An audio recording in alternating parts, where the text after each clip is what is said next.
network. In ANCAC, she's a member of the Armenian delegation to Greco and the Council of Europe. She's the government expert of ANCAC IRM, currently reviewing compliance of conventional provisions of Ireland, Bulgaria, and Iran. She's a lawyer specialized in civil administrative law and has experience in the, well, she has a lot of experience in anti-corruption for the last 9 years. So please share with you. You will start being our first speaker. When we thought about this conversation, obviously, as the title says, we wanted to talk about anti-corruption and obviously how to fight it. And we wanted to bring as many different perspectives as we could. We have in this panel we have perspective coming from the executive, from agencies from within the executives that specialize on fighting corruption. We have the perspective of civil society. We have an MP as well being here with us. It would be interesting also, and if someone from the audience has the judicial or the judiciary perspective, it would be very, very useful as well to hear you, if there's anyone here that can add to that perspective from the private sector, academia, etc. From as many different sectors as possible. We wanted to have this conversation. Because as we know, obviously, corruption is a phenomenon that is multi-dimensional, multi-level, multi. That's very difficult to fight. All of us know that. And to fight it, obviously, we need policies that are co-designed and then implemented and then monitored, obviously, and evaluated, and re-implemented and re-evaluated, etc., and that is a process that has to go on for many years. So that's why we also have experiences coming from different parts of the world and in countries that have, obviously different challenges in many cases, common challenges in others, but have given different steps, and we wanted, when we were thinking about this discussion, how to bring that, and I please encourage all of you to do that, and specifically on each one of your own experiences, coming also from an international organization as well, seeing the problem from so many places. So having said that and established that kind of perspective that we wanted to bring to this discussion, I again encourage people to not be shy and sit in the empty chair. To start the discussion, Hasmik, do you want to start with the specific question would be how? I want to read it as well so that nothing is left aside. But what mechanisms or platforms as well can be established to facilitate and to facilitate the regular communication and collaboration between all different stakeholders, actors that I've mentioned, you being part of the executive. How do you think that can be found? And how can we get those mechanisms to be sustained at medium, long term? Big question, I know. Yeah, thank you, Diana, for the question. I will try to be short in my answer, but from our experience, from the experience of the Republic of Armenia, I will share that one of the most important mechanisms are working groups where civil society, NGOs, sectorial NGOs, stakeholders, state bodies, and policymakers, and as well as National Assembly and Judiciary are gathered together. So we have such an experience, and we have working groups on council in two levels. One is high level, Anti-Corruption Policy Council, where all stakeholders and civil society are represented in high level. That is considered to have a high level political decisions, and then we have in a lower level different at this moment two working groups. One of them is created for the development of the new anti-corruption strategy, the other of discussion of different issues in anti-corruption sector. And from the experience of Armenia, I would state that the permanent working groups in such model is very much effective.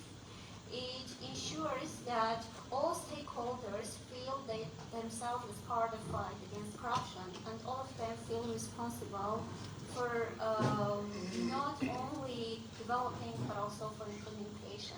And what is important in that sense, in case of civil society, that we feel that when they are part of this policy making and implementation, they feel also responsible for the implementation and much more active in the field, not being like just monitoring, but also feeling the importance of each kind of reform.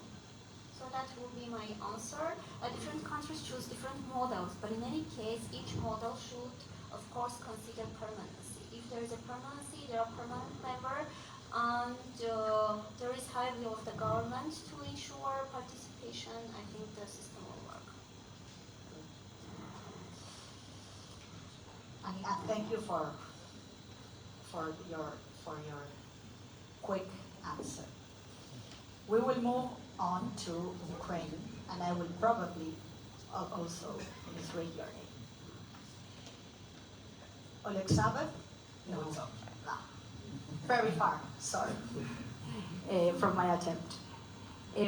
Well, he's a Ukrainian senior official currently serving as head of the National Agency on Corruption Prevention since 2020.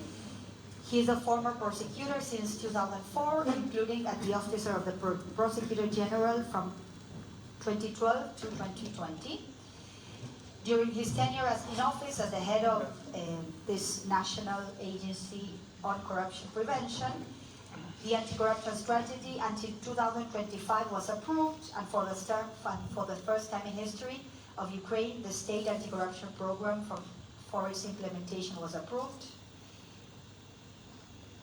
So we wanted to also with my, well, thank you first of all for being here, and well, the same question, obviously coming from a specialized agency, and obviously with all your previous experience as well, the years before, and obviously building on your own experience on the national strategy and the program you've been working in Ukraine.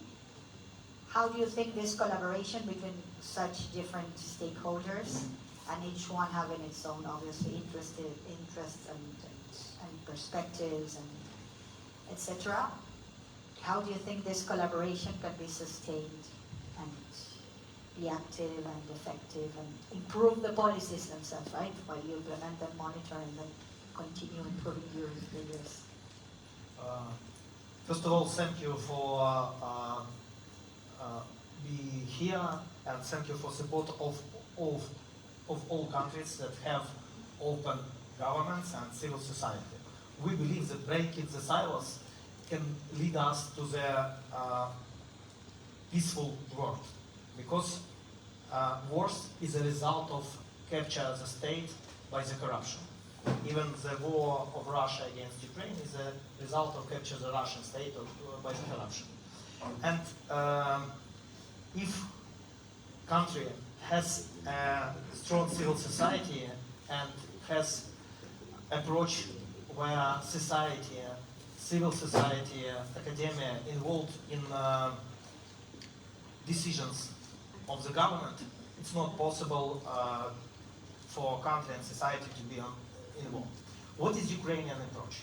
We have a unique approach because Agency of Prevention Corruption of Ukraine is fully independent from the government, from the president, and from the parliament. So our main goal is to work in the interest of society, and we do this work together with civil society organizations. In 2020, we created our anti-corruption strategy, draft of the anti-corruption strategy, together with every civil society organizations that want to be a part of the process. Of course, together with the government institution and the ministers. The strategy was adopted as a law in Ukraine in 2022, and we, during the process of discussion the strategy, we involved more than 300 participants in the consultations from civil society and academia. And we try to implement all amendments and all recommendations from civil society. So we have 8 discussions for each chapter of anti-corruption strategy. After the implementation, we have already created a month ago a monitoring system for the implementation of more than 1,000 projects that were included in state anti-corruption program. Moreover, 2 civil society organizations, Anti-Corruption Headquarters and Together Against Corruption, are monitoring all measures of anti-corruption strategy together with our agency. The implementators of the strategy is different ministers and other government bodies. What else?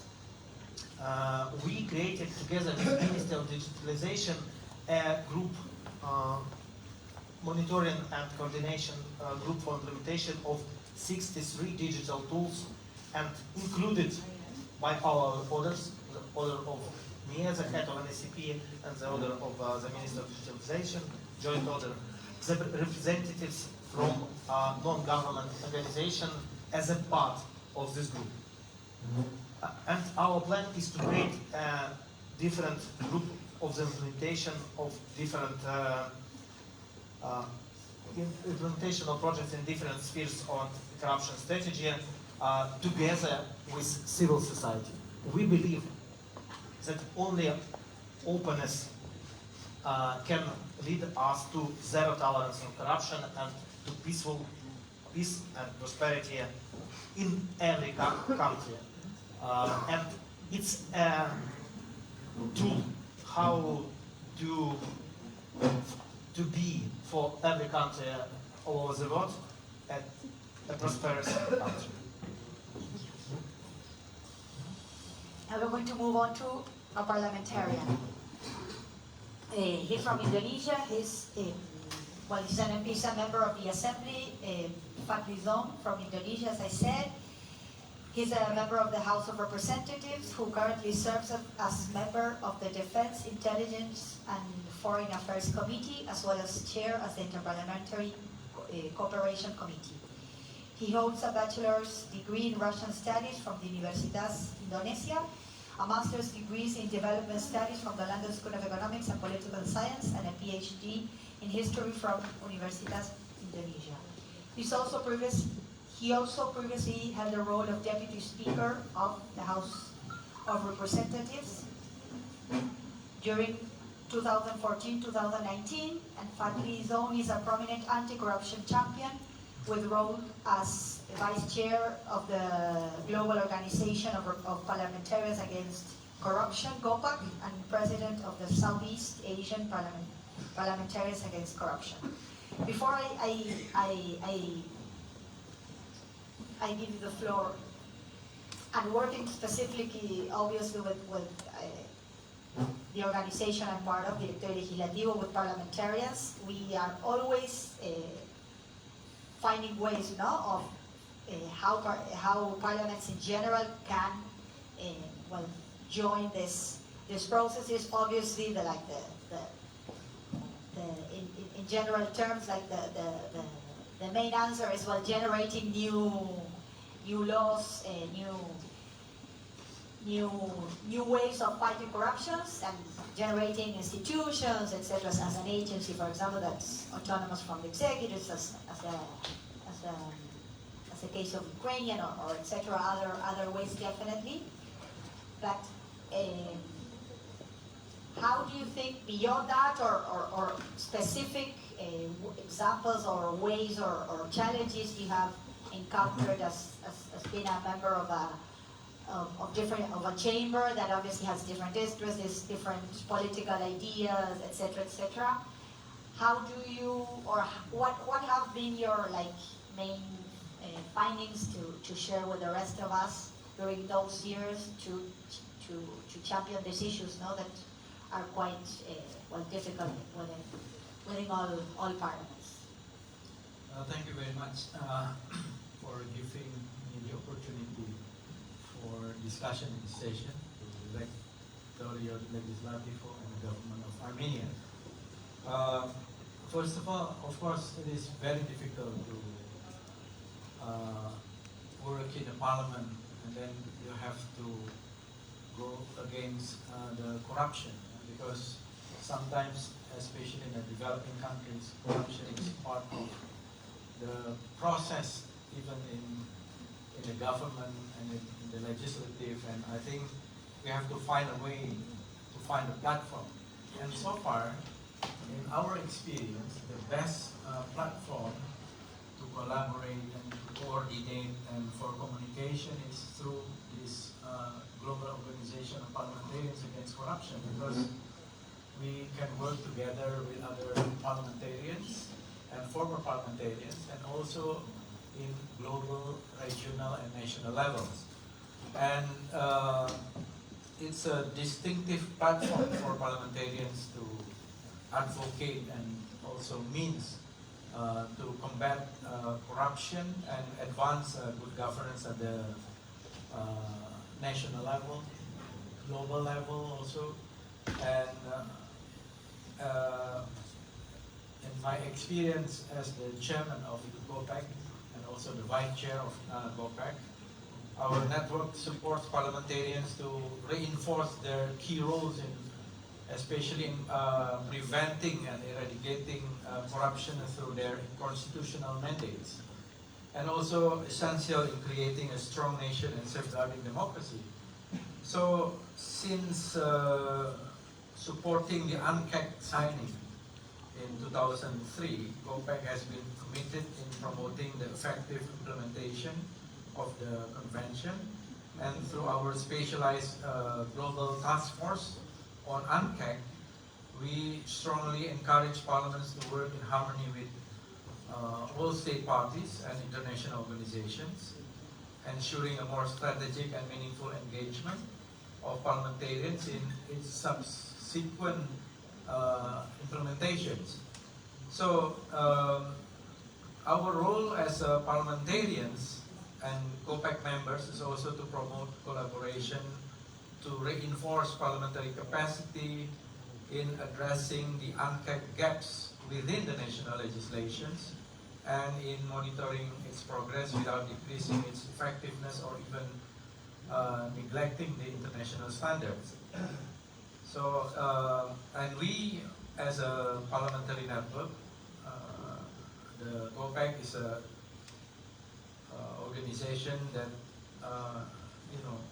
has a task to build a multi-stakeholder dialogue between the parliament and the government, the CSOs, academicians, and also with the public. So a multi-stakeholder process is a key in building dialogues, establishing commitments between multi-stakeholders to work within their roles in complex issues. So this parliament has a unique position, being the bridge between the public, the government, the judicial institutions, and connect demands and urgencies of public and formulating legislations, policies, mechanisms, and procedures for anti-corruption. And we have also published handbook as a tools for parliamentarians, especially the parliamentarians, to engage with these anti-corruption strategies especially. You're welcome. In the next round, I will ask you about those tools. But let's move on to our civil society speaker, Sergejus from Lithuania. He has over 17 years of experience in the field and has led Transparency International Lithuania, one of the most successful public advocacy organizations in the region, and he's the chair of the International Advisory Board of Access Info Europe. He's particularly interested in behavioral approach to advocacy and good governance, integrity, and anti-corruption. And he has helped create good examples and do real-world research. So, can you share with us, well, obviously from all your years in civil society organization, how to, well, maybe also your main findings and learnings probably in those years, in that experience, having probably with different governments, etc. Most of us in civil society have to do with the changes in government. We keep that, in general, we keep that communication going with the different leaders, etc. So, let's start. Right, so hello everybody. Thanks so much for this very kind invitation, and I suppose it probably makes sense to establish the context that I come from, because I'm sure some of you have heard about Lithuania as a country that recently won against the United States in basketball. Some of you have heard about us because we've been so supportive of Taiwan, and of course we're also very keen supporters of Ukraine, and so many other things, but this is not why I'm here, I suppose. Lithuania, I think, is one of the prime examples of what you can do with anti-corruption and transparency, because I think if there were an anti-corruption theme park anywhere in the world, Lithuania could qualify as a very solid candidate. We essentially have every single monitoring institution. We were very successful to initiate many anti-corruption and pro-transparency laws, such as the law on lobbying, the law on whistleblower protection, you name it. We also now can serve, I think, as a cautionary tale. Not because we failed miserably, I think we've been quite successful, just to show all the credentials that I can at this minute. You know, we, I think, now in 33rd place according to the CPI. We have 62 points, on the CPI score. Not that it matters too much, as you know. It still is nice because we're one of the few countries that have really made this decent progress over the past year.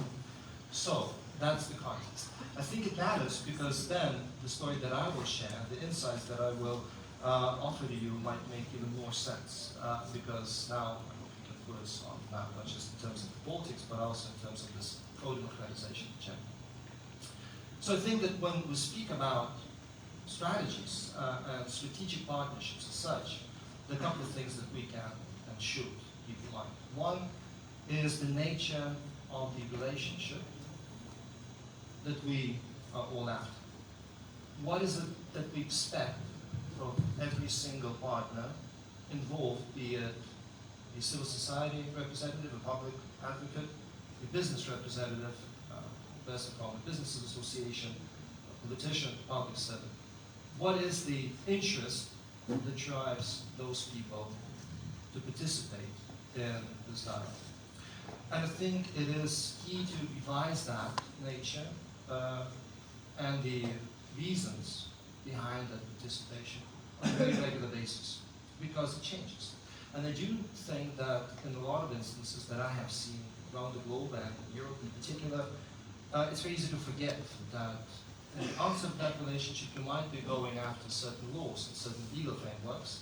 You want to establish a certain kind of vocabulary and agree on basic terminology, because we are all victims of this very neoliberal classical approach to anti-corruption, which basically tells you strong institutions, perfectionist laws, and then you are primed for success, right?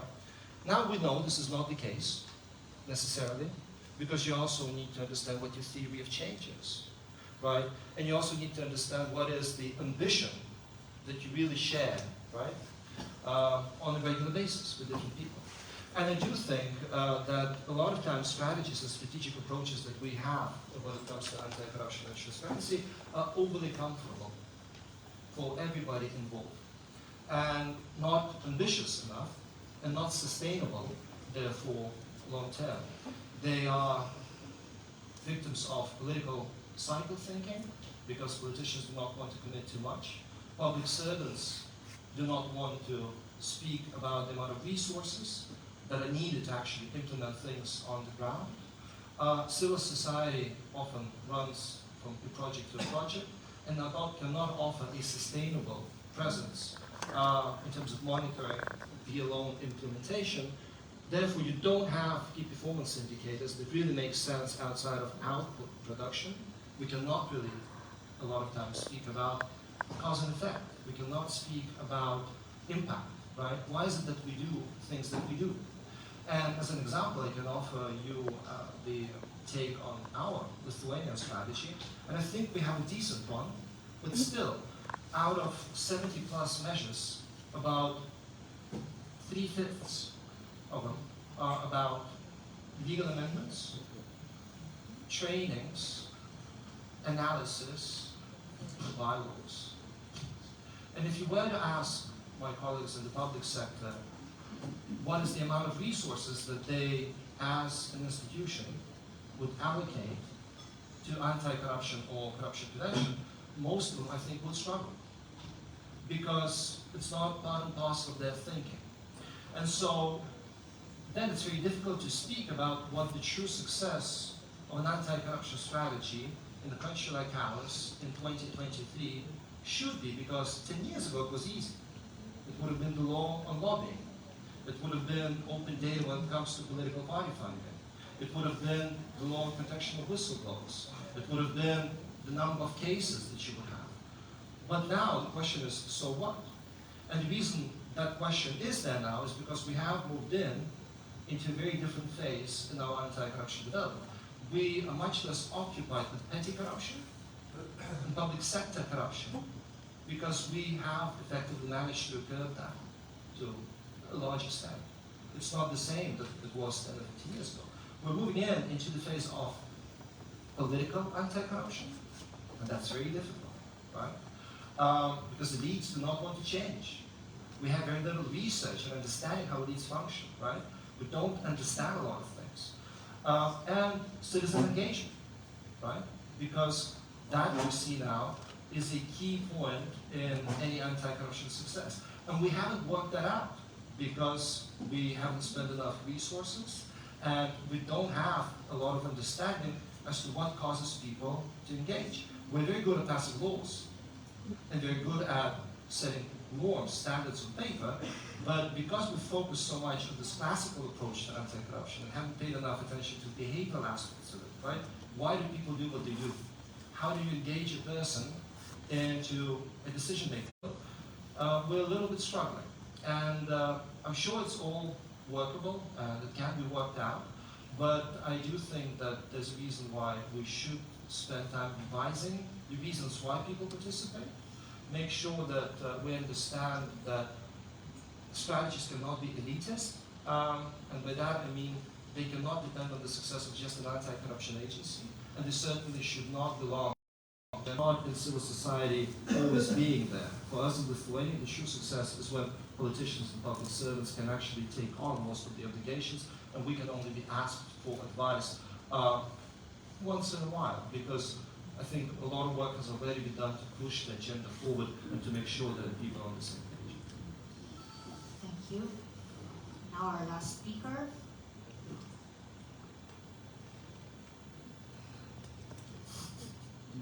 Rusudan. She was, I don't know why, she was omitted from the online agenda. Apologies for that. I don't know what happened. She's from the OECD. She's the head of the monitoring of OECD's anti-corruption network for Eastern Europe and Central Asia. With the OECD team, she has led an inclusive process of development of a new indicator-based peer review methodology of the 5th round of monitoring of Istanbul Anti-Corruption Action Plan, a regional peer review program with 20 years of history of supporting anti-corruption reforms in participating countries. The reviews cover anti-corruption policies as one of the performance areas. Prior to the OECD, Rusudan served as a secretary of the Anti-Corruption Council of Georgia, where she has led the development of anti-corruption policy with its coordination mechanism. So thank you for being here and joining us, and obviously with your previous experience within the national level, but now basically we wanted to include also the perspective coming from an international organization that, well, obviously generates a lot of guidelines, indicators, etc., as the OECD. we would like to listen to your own perspective of what we've been talking about. So you have the opportunity of being the last one, so you can definitely add to any of the perspectives that we have they have already shared. Thank you very much, Noel. Good afternoon, everybody. It's a great pleasure to be here in this beautiful city of Tallinn, and I'm really hopeful that we can engage in it. I think your mic is working. I think so, yeah. Should it be closer, maybe? Yes. This is better? Okay. Now we can. So thank you again for the invitation to the government of Armenia. Noel, very kind introduction, and I really hope that we'll have an opportunity to engage in a discussion about these issues, and I'm happy to share whatever I've got, and let's see how it goes. So breaking the silos, whole of state strategies. The Anti-Corruption Network indeed has been following the region in this exciting work against corruption for 25 years now, and we have the Istanbul Action Plan, which is a peer review program which operates for 20 years in this region, covering 10 countries. And anti-corruption policy has always been one of the important pillars of the work. And we have seen the evolution of anti-corruption policies and strategies in the participating countries throughout the 20 years through 4 or 5 rounds of monitoring. We're into the 5th now, in line with UNCAC, in line with very wealthy guidance, as Noel said, at international level. At the same time, we have seen how difficult it is to mobilize government, whole of government, but whole of society as well, to cause the real change and real impact. And we know that fighting corruption is not possible through a single strategy or many strategies or paperwork, bureaucracy, etc. It's a real work with society and institutions. So we've seen how difficult it is to mobilize this, and it takes a lot of indicators and ingredients to make a really good soup out of this and to fight corruption effectively in these countries. But I would like to highlight maybe for the start 3 key ones. First of all, it's really important to have evidence-based strategy, which looks not only in institutions and policies and laws, but the real implementation. What is it that we need to do in this society at this point in time in order to achieve the change? And it's important to develop that strategy through an inclusive manner. OECD is an organization with the slogan "Better Policies for Better Lives," and we know that better policies for better lives cannot be achieved by single ministry drafting a document and then sending it through the internal communication system or letters to other agencies. So it has to be truly inclusive interagency, but also truly inclusive civil society participation-wise. And maybe if you want to go further, public engagement, and that's also possible. For example, sitting around the table, we have really interesting examples. The latest one, Ukraine's anti-corruption strategy, has been impressive in terms of inclusiveness of participation of various stakeholders, providing feedback and engagement, interaction of the government to respond to the feedback, to be really open of what can be done, what cannot be done at this stage. So the first one is the strategy. Then the next one is the resources and necessary procedures and platforms.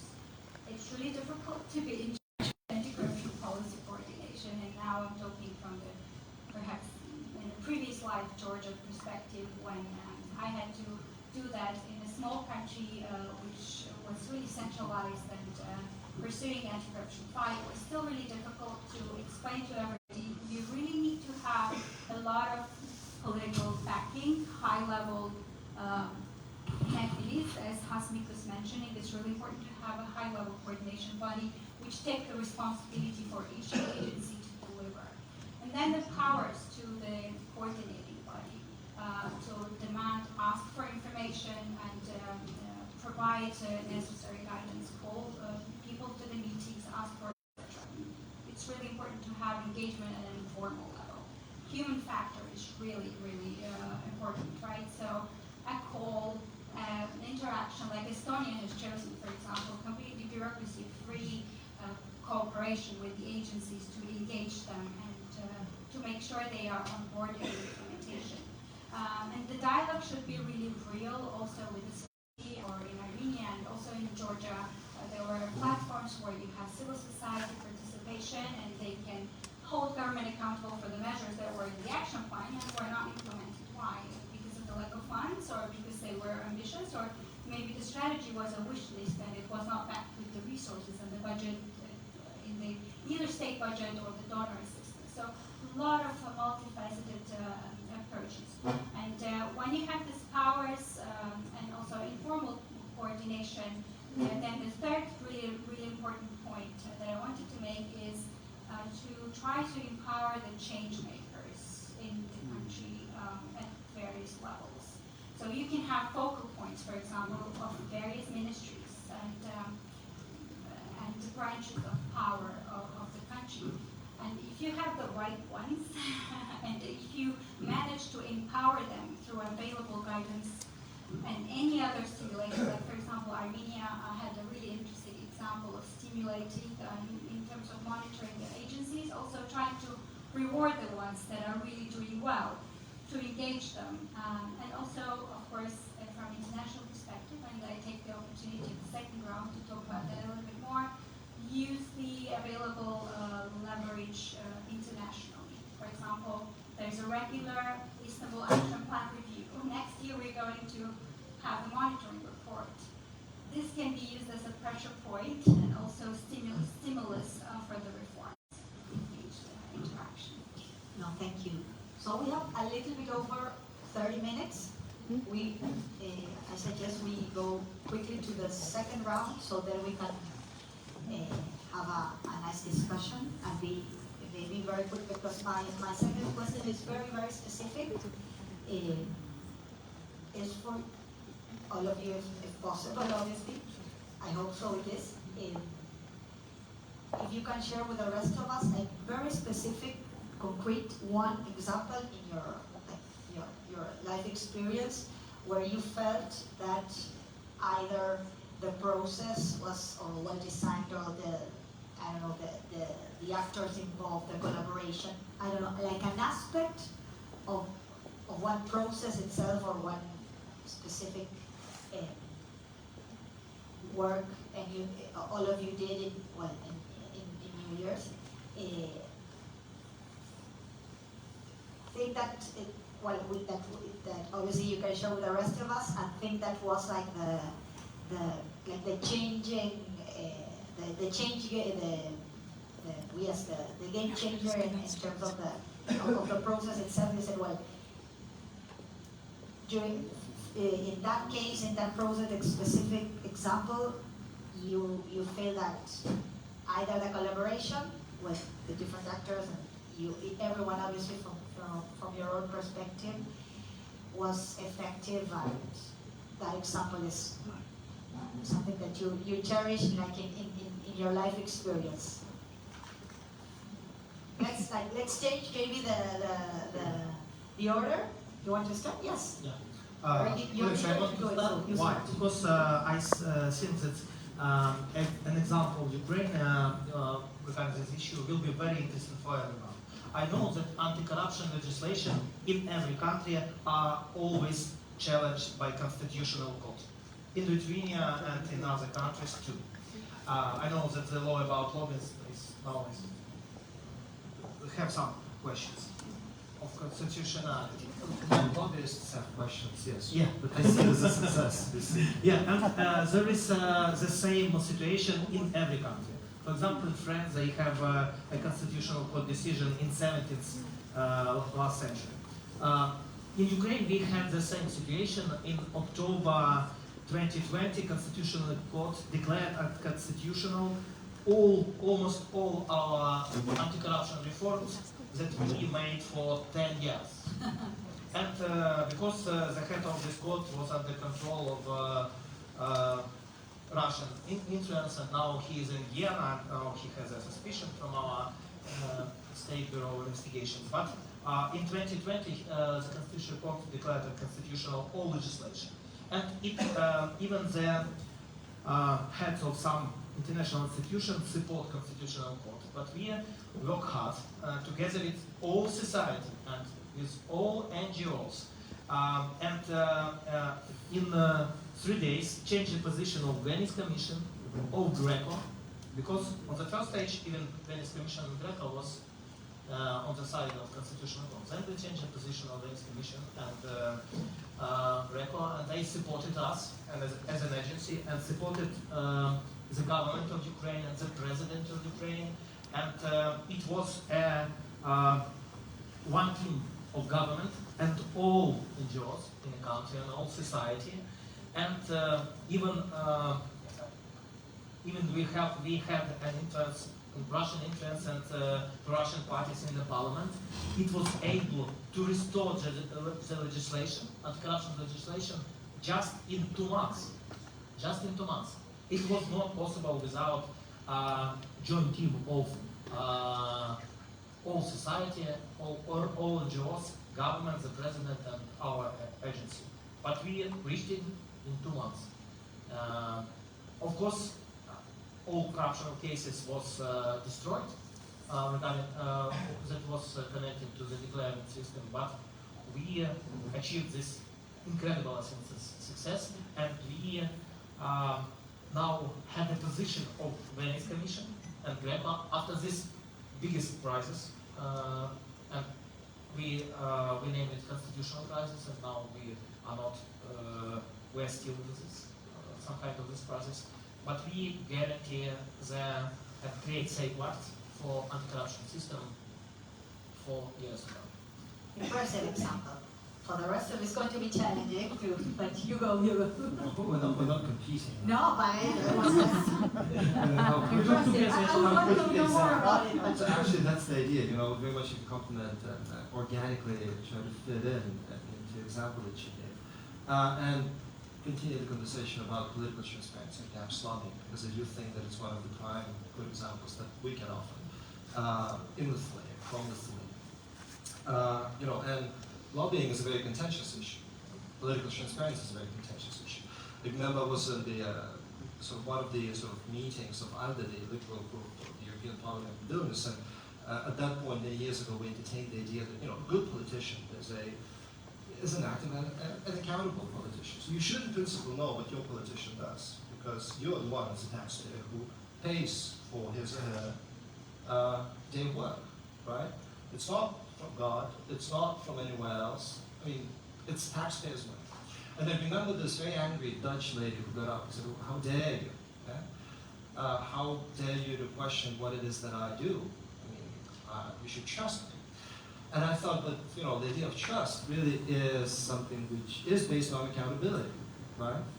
And all the polls, all the data that we have in our hands shows that we do not trust our politicians.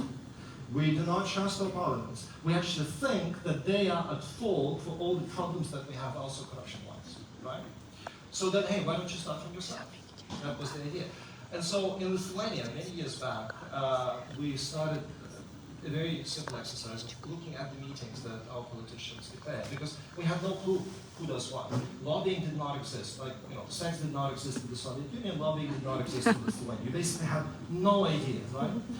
And we started getting the data, and the data actually showed that yes, people meet, and you have backbenchers, and you have front benches, you have people who are, you know, in the majority, and they mostly meet people in business. Those who are in the minority, you know, are not in power, meet NGOs and civil society, go figure. But the bottom line is that we started getting the data. And, you know, generally in our code of accreditation community, I think we're really bad at creating sustainable good examples. I'm a huge fan, right? I love you guys to shreds. But I do think, you know, when it comes to the symbiosis of NGOs, politicians, public servants, and I'm always thinking OECD meetings as well, which they're doing a great job of. But, you know, we have people. Thank you so much for the invitation. Yes. So you come in and you get examples, but you realize that they're short-lived, like flying ants in the sun. You know that they will not move on very far because there's no momentum, there's no cause and effect, there are no resources. And we have one which actually now works. And that started from our basic count of meetings. It was with the previous government. We started spreading that data, going to factions, explaining what it is that we do and why it makes sense to publish whom you meet, basically. And the deputy chair of the parliament, Mr. and the person responsible for the communication there, with our Sudavicius, came in and said, well, why don't we do more? Why don't we actually sit down and see what we can automatize? Because clearly that could help us be more proactive. You might not need to do all this work by hands yourself, but we can start reporting more. We sat down, went back and forth, probably helped that Arvidas he's an IT person, he has a PhD in IT. And so we wrote up the codes, we did what we did, and now Lithuania has, I think, one of the most open parliaments all around the world.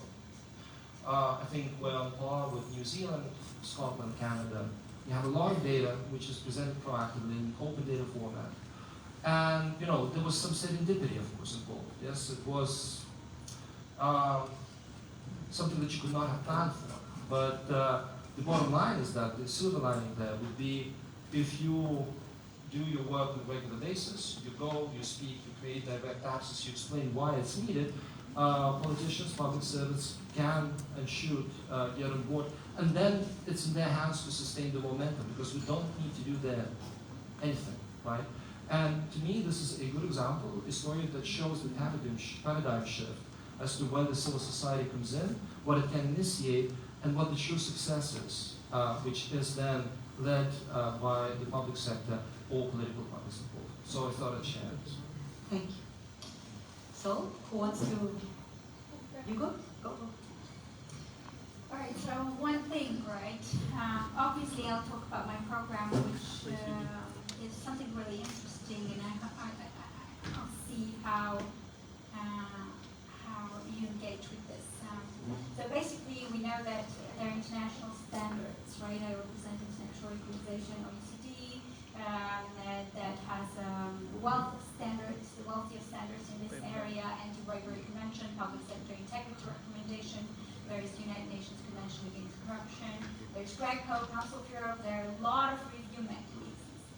And these kind of review mechanisms have been looking at the country's performance and trying to stimulate their reforms over the years. One such mechanism is the Istanbul Action Plan that I'm heading in the OECD, which I mentioned has 20 years of experience of promoting reforms in this region. And for 4 rounds, we have been repeating the exercise of monitoring. Obviously, we were going into looking at legislation from this in the first round, then into practice, and then sectors, and maybe a little bit more practice, more pressure, but it was done in 4 rounds, and there's a risk that when you do the report and recommendation, it gets forgotten, etc. And also, it's not very straightforward in terms of the roadmap of reforms of what countries have to do. So, at the Anti-Corruption Network, it's an impressive network of 25 countries with representatives such as Hasmit and Alexander in there. They decided in 2019 to reform the mechanism. So they decided to go bold and have the new way of monitoring anti-corruption reforms based on indicators. And what are these indicators? There are 9 performance areas, from anti-corruption policy to prevention, including independence of judiciary, prosecutor's office, but also enforcement of criminal liability against corruption. And within these performance areas, we have really specific requirements of what countries have to do in order to achieve progress. And 51% of everything that is in there is about implementation of practice, and 12%, for example, is about resources and tools as opposed to the rest of the legislation, etc. So we really try to look into the practice and focus on high-level corruption. Like, for example, in the enforcement, we were asking how many cases of corruption did you have, but how many did you have specifically for high-level officials for asset declarations? Have you been focusing the verification of asset declarations on high level, prioritizing risk-based approach, or just low level and not related to big areas for change? So these indicators will be monitored regularly. So every 2 years, countries will be asked the same questions from us, and they will have to answer whether they have been going forward on these areas. But then there is a really big role for civil society and non-governmental stakeholders in the process. They provide feedback to the report. They send us answers to the questionnaire. They participate in the bilateral discussions about the report, sitting in front of the government and holding them accountable. They also participate in the plenary to engage with other countries and tell their story. Then after the report is adopted, they have an opportunity to use the recommendations to advocate for change and hold the government accountable. We hope that this is something really different, and we hope that it has a potential, but it's now being unfolded. It's unfolding.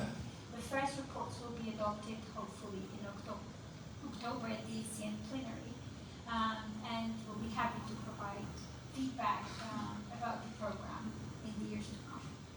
Well, thank you. You want to ask me? Thank you, Vero. I was just thinking what to tell, and I have just remembered about the main reforms for me and for my team. We can see that we did it in Armenia for making the collaboration of stakeholders work. So what we did. Previously, even after the revolution, there were a high level of will of the government to make anti-corruption reforms. But what was interesting that all state bodies thought that it is the issue of the Ministry of Finance and prosecution to fight against corruption.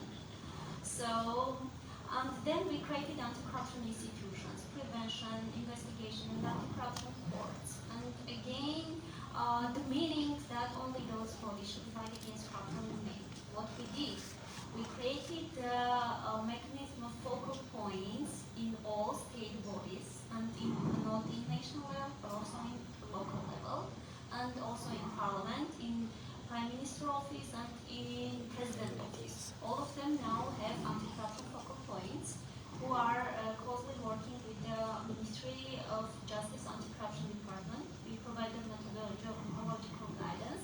And what did this mechanism for Armenia? During a short time, we trained those focal points and made them to reach to a point that anti-corruption reforms and fight against corruption is not the task of the Ministry of Justice and anti-corruption bodies. It is the task of all, as the activity of each state body can create corruption risks, and their activity can also decrease the corruption risks. And what we did simultaneously, we acted in two ways. On the other hand, we trained these people and brought lots of documents for them to understand what is the issue, and also told them to spread information in their agency. On the second level, what we did, we mapped our international commitments and obligations and brought those in Prime Minister and giving it to him, and raised all the issues on a high level in Anti-Corruption Policy Council. And in a high level, they saw too many issues, and then lots of discussion started there. And due to this two-directional work, after 1 year, when we started to develop non-corruption strategy, we already felt the results. Everyone was interested in state bodies to be involved in the development of strategy. And what is important, we also had changes in the parliament. Now they feel that fight against corruption is also their obligation, which is also important, and they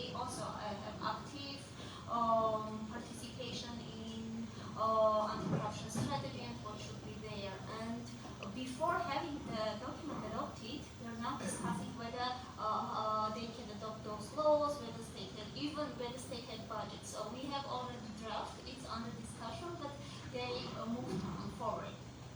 And it is important to understand that even in local level, we have many changes of views.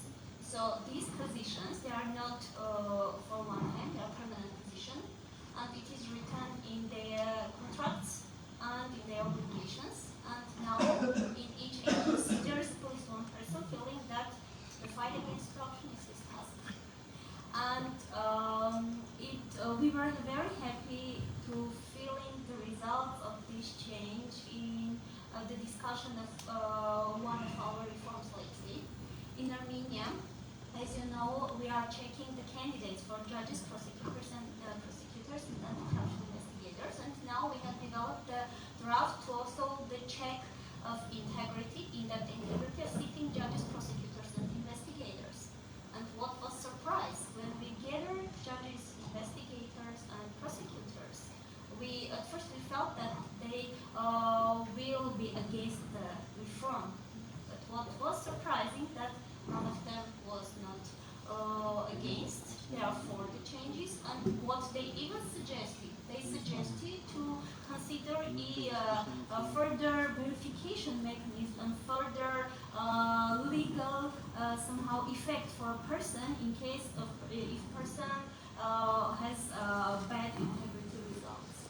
It was really amazing that we didn't meet the aggression that we expected to be so, and it is interesting that now there is an active discussion among those stakeholders to have effective mechanisms, integrity check of sitting judges, prosecutors, and investigators. And what was also amazing that none of them was thinking of going to the constitutional court, which was also important.